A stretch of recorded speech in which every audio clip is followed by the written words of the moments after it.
For those of you who do not know me, my name is Kyle Christophilo, and I serve as the Director of Advocacy and Government Relations at Churches for Middle East Peace, and have the pleasure of moderating this conversation today. Many of you might be more familiar with the work that Churches for Middle East Peace does relating to Israel-Palestine.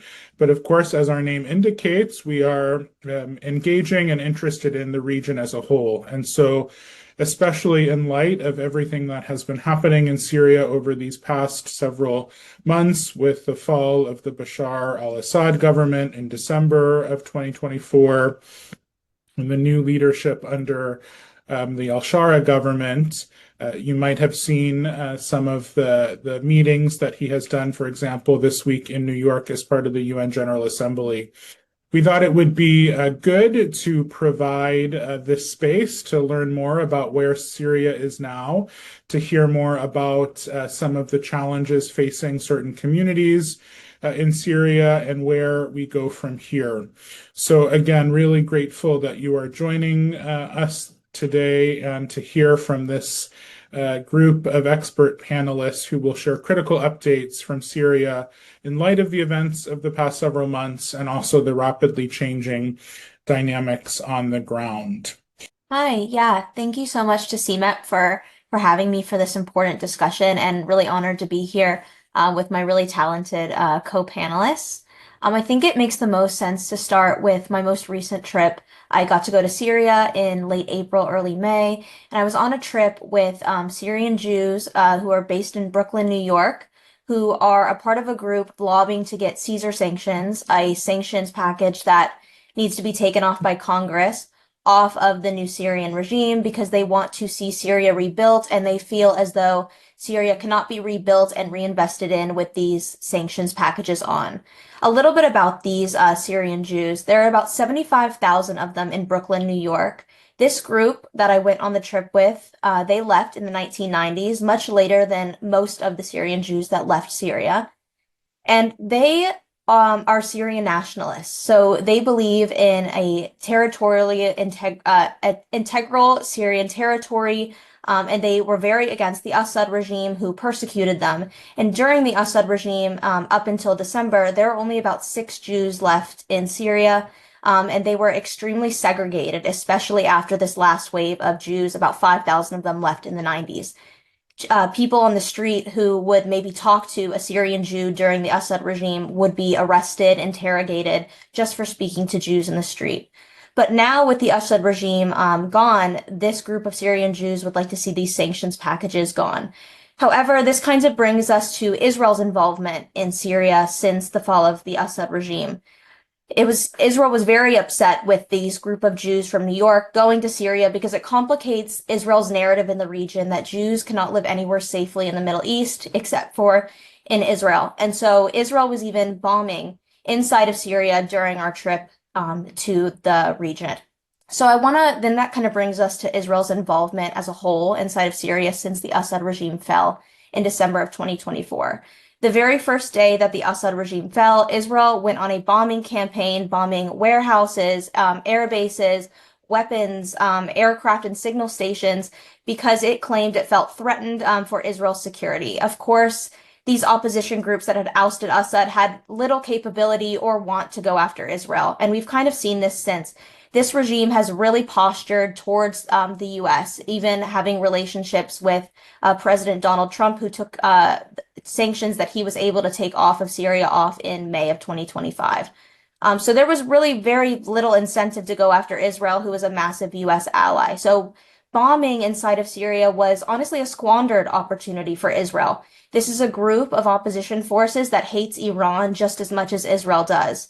And so there was an opportunity, and some people believe that they could have had more friendly relations with another actor in the region at the same time as they are fighting a multi-front war, including with thousands, tens and thousands of dead in Gaza. And this was maybe an opportunity for them to make a new relationship in the region. But of course, bombing them on the first day was not the opportunity. They did not take that opportunity. Since December, Israel has launched hundreds of airstrikes inside of Syria, including in Damascus and targeting the presidential palace. Additionally, they have infiltrated into southwest Syria far past the 1974 disengagement line, which was struck with the Assad regime to hold a demilitarized zone inside of southwest Syria for what Israel claims was its security. But they have now gone further into Syrian territory, and they have conducted and erected military bases inside of southwest Syria. They have destroyed people's homes, and they have forbid them from returning. And these are scenes familiar to those who have seen Israel's treatment of Palestinians in the West Bank and East Jerusalem. And we've also seen that Israel has brought settlers into southwest Syria to view the land. This is kind of a part of Israel's greater Israel strategy. While this hasn't been while they haven't really talked about this much further, we are seeing scenes very similar to what we have seen in Palestine, maybe just not to as big of an extent. But Israel has signaled really no intention that it's going to give back this territory. At the very least, it says that it will not cede Mount Hermon, which is a strategic military mountain inside of Syria that allows Israel to overlook into Lebanon and into Syria. But they've also been working towards a security pact agreement at the UN, which we've seen this week, which I'll talk about a little bit towards the end of what I'm going to speak about. But this kind of brings us to the clashes in Suwayda that Tony talked about with the Druze. Israel, it has been trying to exacerbate sectarian tensions inside of Syria because it does not like this regime. It has told President Trump that it does not want this regime in power, that it signals back to its Al-Qaeda roots with the leaders of HTS. And so it has been working to destabilize Syria's already extremely fragile social fabric operating after the 14-day civil war. The social fabric of Syria is incredibly fragile because of the Assad regime's treatment of different religious sects inside of Syria, pitting them against one another. And I mean, neighbor to neighbor, there was little to no trust because of the forced disappearance regime that the Assad regime used against the Syrian people. And so Israel has been attempting to have relationships with the Druze, not only because a massive base for this current government is inside of Israel with its Druze citizens, but because the Druze are a convenient ethnic minority inside of the Middle East that Israel feels it is connected to, because Israel also feels that its Jewish minority status is also connects them to the Druze.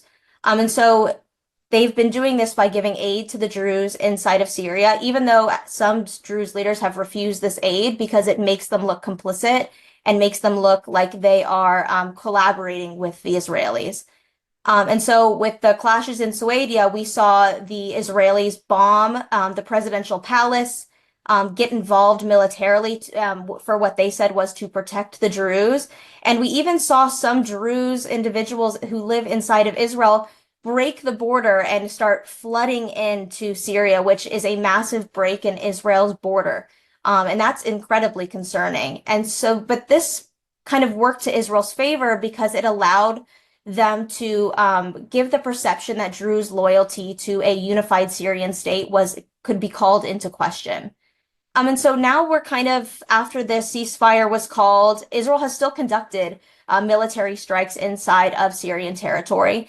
But we've seen that there are talks, including at the UNGA this last week, between Syria and Israel to come to some sort of security pact agreement that would allow them to stop the bombing inside of Syrian territory and go back to some kind of border to ensure that Syria's territorial integrity. So Syria at the UN condemned Israel strikes inside of the country.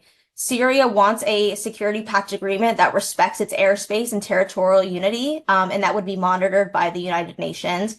And he also said that he seeks the withdrawal of Israeli troops out of Syrian territory and wants them to not remain at these strategic locations that it has seized after December 8th when Assad regime fell. Although Israel has signaled it will not be leaving Mount Hermon, it has already started to establish more permanent military bases on the side of the mountain. Israel has called for the complete demilitarization of southwest Syria, far beyond what was agreed upon in the 1974 disengagement agreement with the Assad regime, which I think is incredibly telling. Why do they need more of a security barrier with this regime that's willing to work with the United States? At least it says that it's willing to work with the United States, as opposed to the Assad regime, which has been at war with since 1948. So it's kind of a an interesting feeling that they would like more of a demilitarized zone with this regime and less of one with the Assad regime. Additionally, the most recent reports cite that there's been kind of a snag in Israel's demand for the creation of a humanitarian corridor inside to Suwayda, which Syria has rejected as a breach of its sovereignty. And also, I think most importantly, um, people have been wondering if this new regime, in an attempt to reach out and do something for the Trump administration, would sign the Abraham Accords, or some kind of agreement like the Abraham Accords with Israel. But al-Sharar made his position clear at the UNGA this week, saying that any type of agreement like the Abraham Accords just isn't on the table because it is not aligned with what he said is the Arab Street. Basically, that Syrians inside of Syria would be so upset that they stand with the people of Gaza, experiencing the tragedies that they are experiencing, and that the people in Syria would basically uprise if he were to sign any kind of Abraham Accords with Israel. And he mentioned that, countries that have signed the Abraham Accords, they have, authoritarian regimes, and they're not really listening to their own people on the street. And so that's kind of where Israel and Syria are at. I think there's talks that suggest that there might be a security pact agreement soon, but it seems like continues to try to stall these talks, and continues to try to destabilize this regime, basically in contradiction with what the Trump administration is trying to achieve with a unified and more strong Syria that allows for reinvestment by Gulf countries. Thank you, Rachel. We'll turn now to Sasha. I think what I'll focus on now is a bit of discussion about where things are at in terms of the overall governance structure in Syria and the efforts that have or have not been made towards figuring out a new social contract between the Syrian people and its government, and how to do that while dealing with half a century worth of trauma, authoritarianism, and conflict that has created deep divisions within Syrian society along both ethnic and religious lines, especially over the last 14 and a half years of revolution and civil conflict. Um, and one of the things that I think is very important to understand is as al-Shara and his people in the opposition brought down the Assad regime in December 2024, there wasn't tons of planning per se with regards to what would they do if they were successful in taking control of Damascus and by default most of the country. It is also important to not overstate how much control the Shara government has over Syria in terms of territory. Until now, the Kurdish-led Syrian Democratic Forces still control 25 to 30% of the country in the northeast, roughly. They still have a separate military that they have not disbanded or reintegrated into the Syrian transitional government's new security and military apparatuses. Um, the amount of control that they can exert over Suwayda and the southwest is minimal at the moment for a variety of reasons that Rachel has just outlined. So, what what the current government actually can control is probably 50% of the country in terms of its capacity. And on top of that, you have a country that has been economically just devastated by the last 14 and a half years of conflict.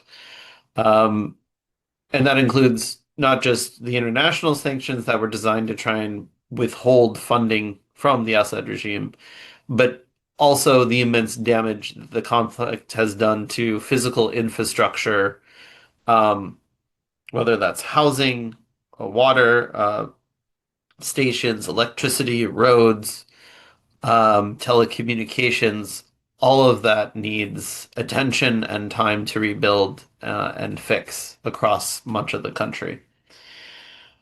More importantly, though, is this issue of the relationship between Syrian communities themselves. And part of this has to deal with what happened under the Assad regime, both Hafiz al-Assad and Bashar al-Assad, and then what happened during the conflict over the last 14 and a half years.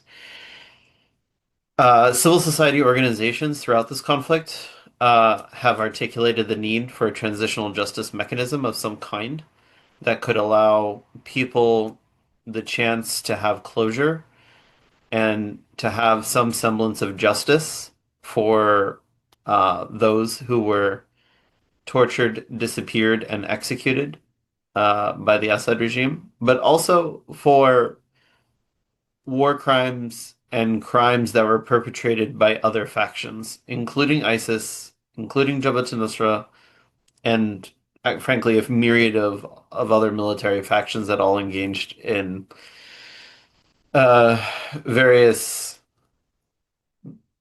bad conduct throughout the war. Um, that kind of comprehensive transitional justice mechanism, it has been slow to come to fruition. In May of this year, the al-Shara government instituted two things. The National Commission for Missing Persons, which was designed and is supposed to work on helping to put together a countrywide registry of those who were disappeared and are still missing, to create some degree of structure to this process. Even until now, although there's a rough estimate from civil society organizations about how many people are missing, no one actually knows the true number. And no one knows the true number because no one knows exactly where all the mass graves are. And even if they did know where all the mass graves were, they don't have the capacity, and they don't necessarily have the technical expertise to exhume all those bodies in a timely manner, at least not without the help of the international community. And then the second issue would be the National Commission of Transitional Justice. The National Commission of Transitional Justice is supposed to focus on dealing with crimes committed uh, by the former Assad regime. Right now, this commission is not dealing with crimes by Assad or by ISIS, and it's not dealing with crimes committed by other uh, non-state actors that operated during the war and during the conflict. This is extremely problematic because it's a transitional justice mechanism that potentially could, as it's currently put together, could favor specific communities within Syria and could punish specific communities within Syria.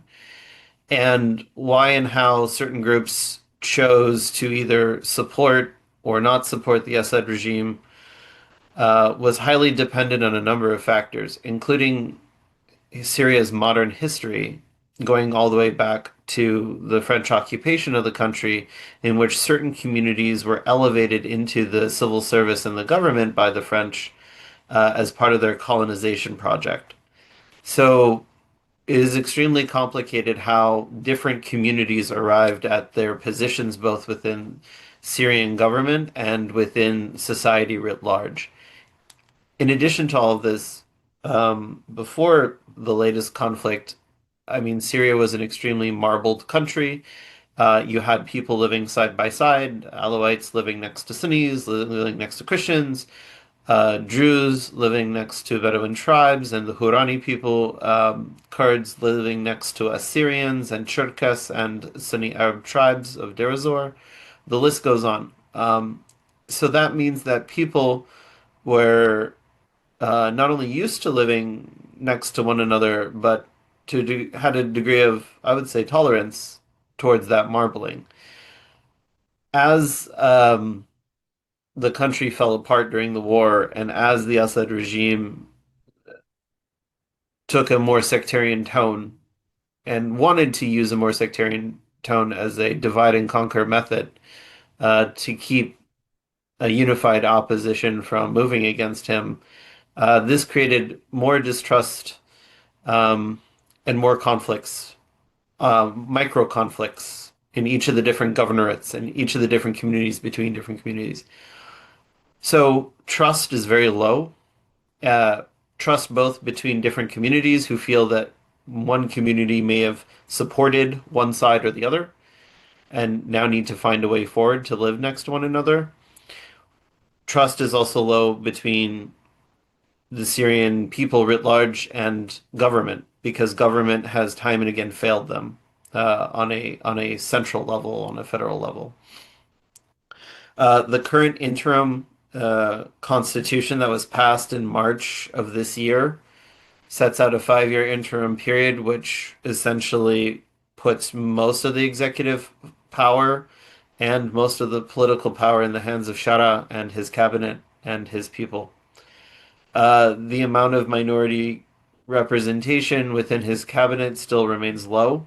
And although Shara has discussed repeatedly of his intention to have an inclusive governance structure in which all Syrians are treated equally, so far that rhetoric has not been mirrored with action, which additionally does create other types of concerns and distrust about the ultimate intentions of this transitional government.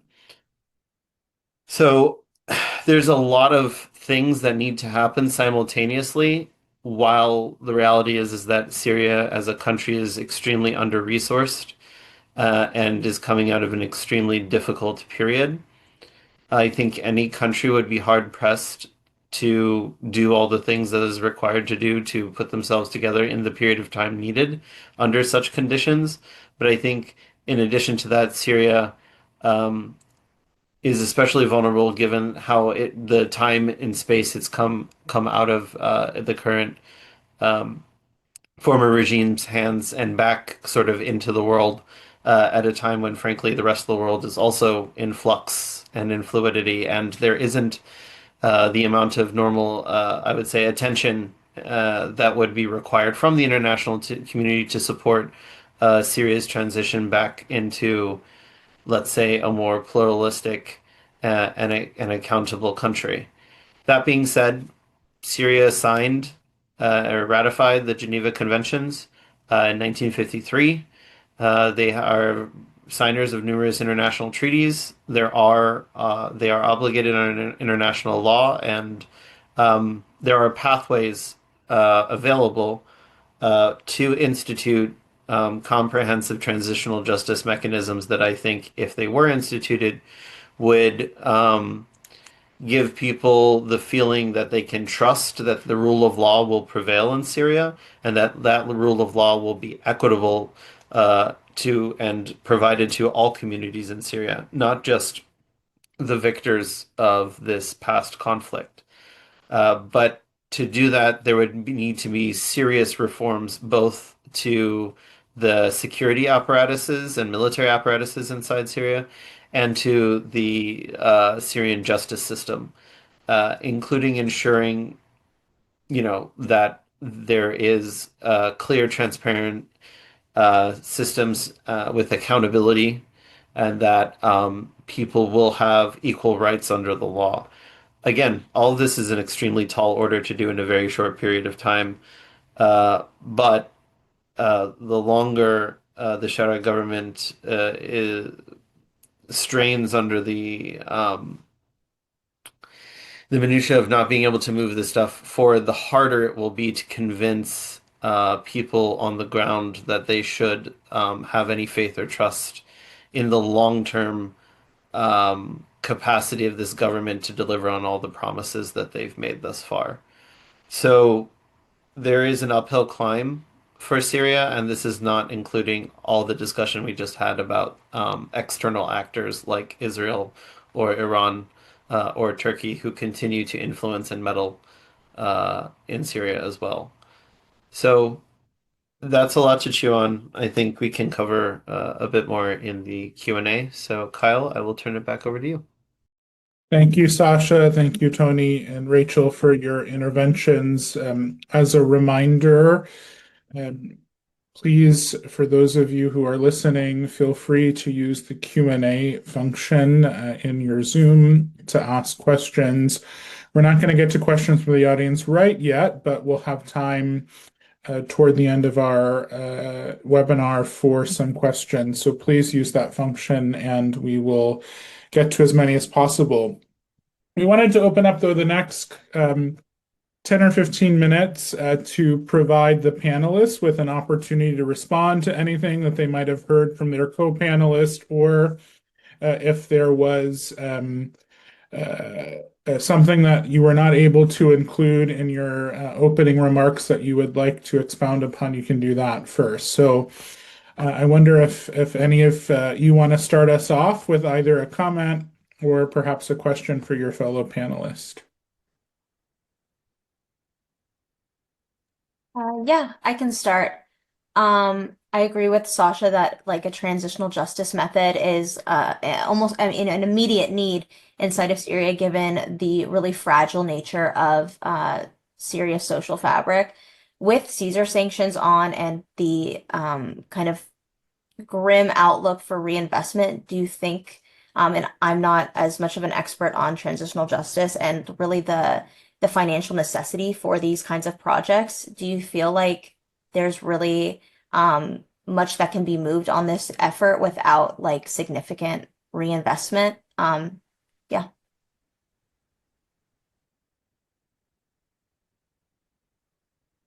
Sasha, I think that was for you. Yes.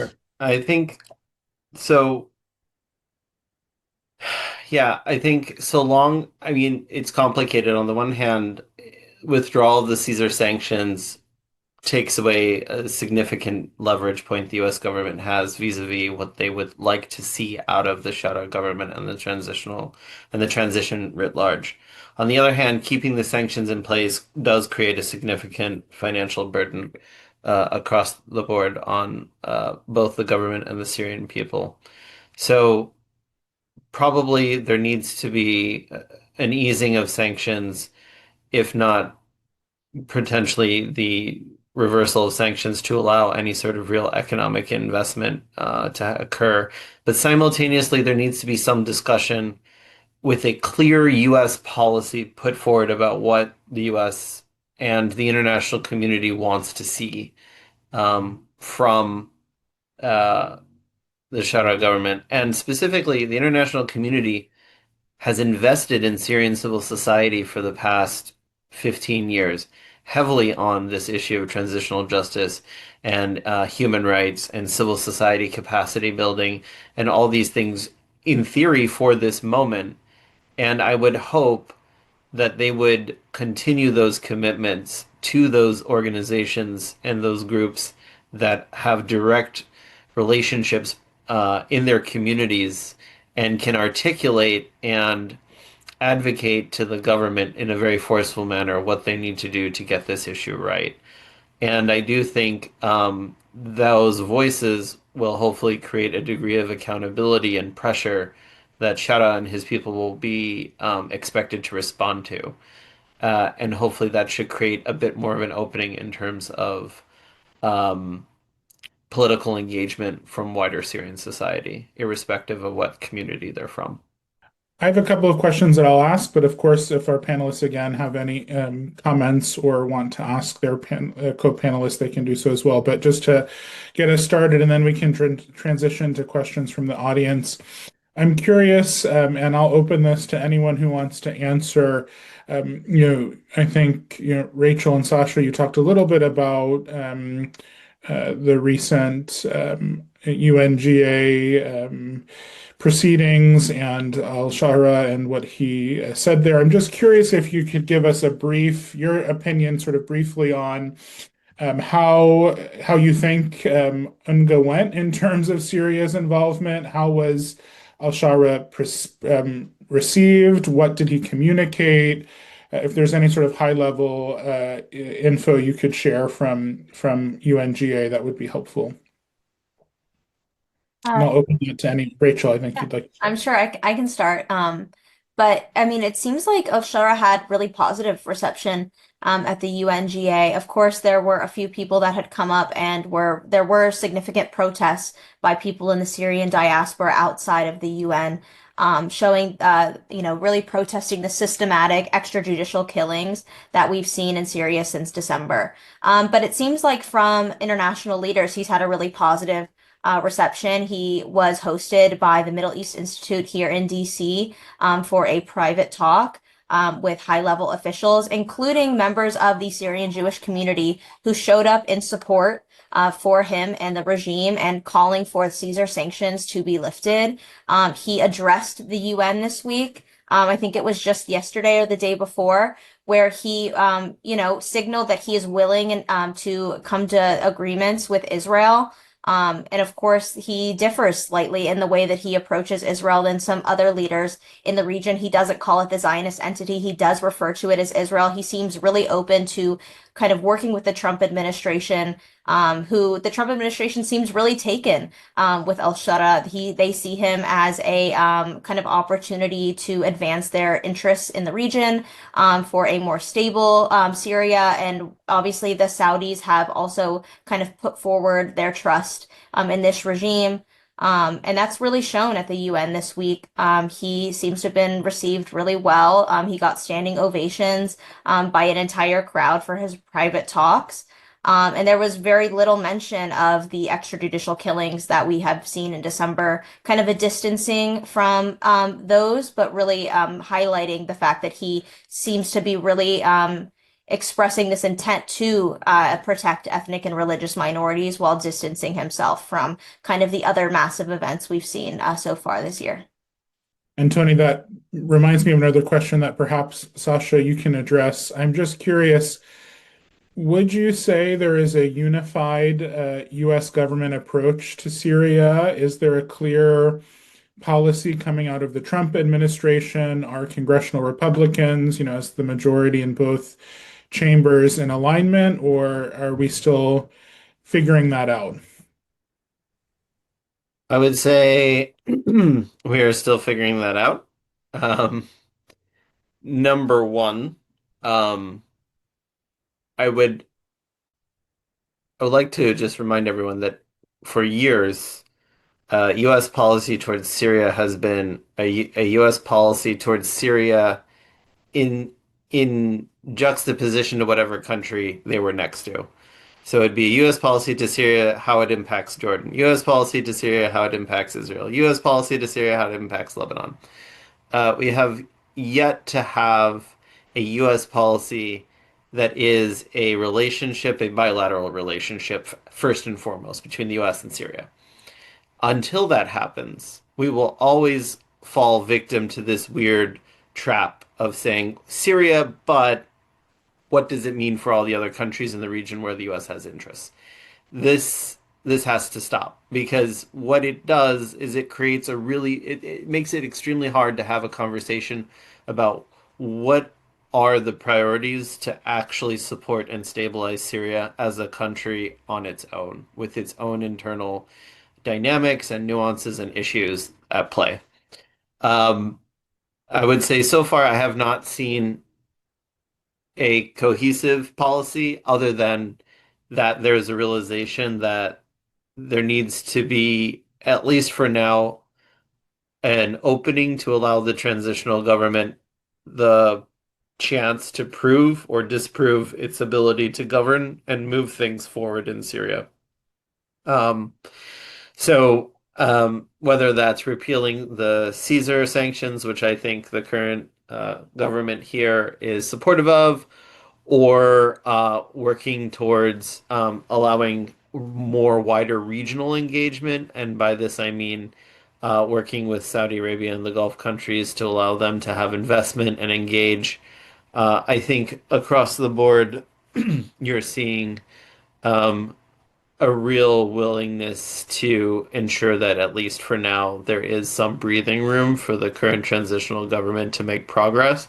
And what I find very interesting is that that even includes pushing back against Israel's interventions in Syria. I've seen numerous uh, Republican congressional members push back on Israel, even while they simultaneously support Israel's uh, policies in other parts of the region, but not towards Syria. So that'll be interesting. I think also, frankly, there's a number of people who are waiting on their nominations to be approved by the Senate who have more um, Syria experience, and should they be confirmed by the Senate and brought into the State Department, that would probably um, push forward the creation of a more coherent Syria policy moving forward. Thanks, Sasha. And just because you touched on this a little bit, and there was a question in the chat, the outlook for the repeal of the Caesar Act, what would be your take on that? After the shutdown, I'm sure I mean, I don't see there being any roadblocks from the Trump administration regarding doing that. Um, the main um, sponsors of the legislation originally are for repealing it under these current situations. So I think the outlook is good. The question is where in the congressional schedule are they going to find the time to do it? Um, and short of that, there's other executive actions that I think the Trump administration will likely take through the Office of Foreign Asset Control and other places to ease the burden in terms of providing liquidity and capital to a degree. Um, but ultimately, the Caesar sanctions would have to be repealed for there to be a comprehensive sort of bilateral um, economic engagement between the United States and Syria moving forward. Thanks. Rachel, I did also have a question for you. I'm curious. I know you mentioned a primary ask of the Syrian Jewish community group that you went with to Syria recently was around lifting of sanctions.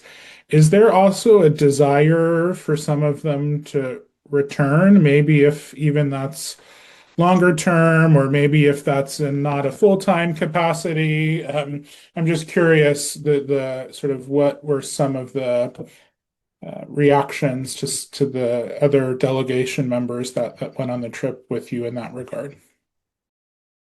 Yeah, absolutely. I think first and foremost, their goals are to reclaim holy sites where keys are held by Syrian government members.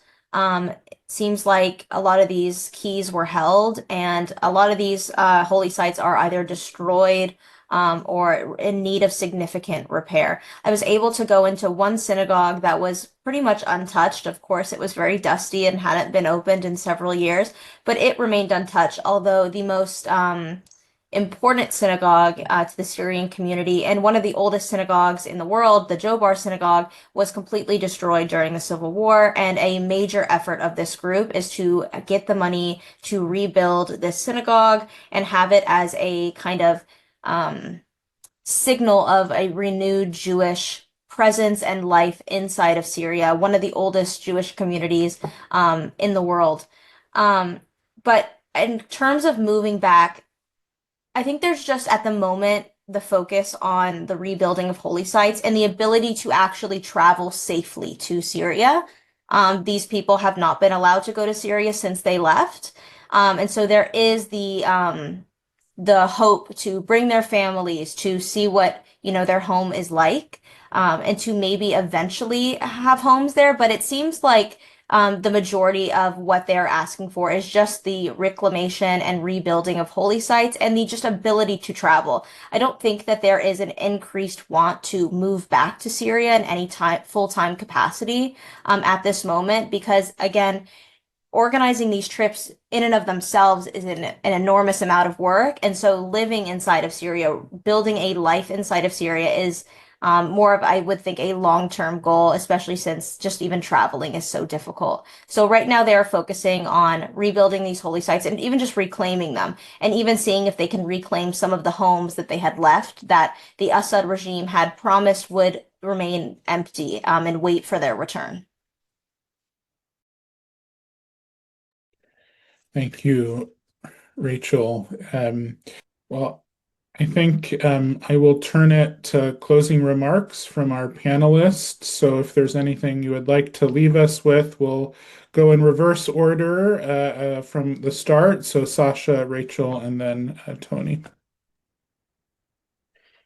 Yeah, I would say that I feel like one of my biggest hopes for Syria is this emphasis on a real transitional justice mechanism moving forward.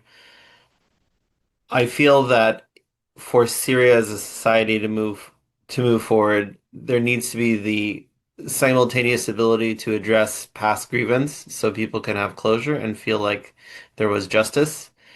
And I feel that that pathway will simultaneously reinforce for people that moving forward, the rule of law does work.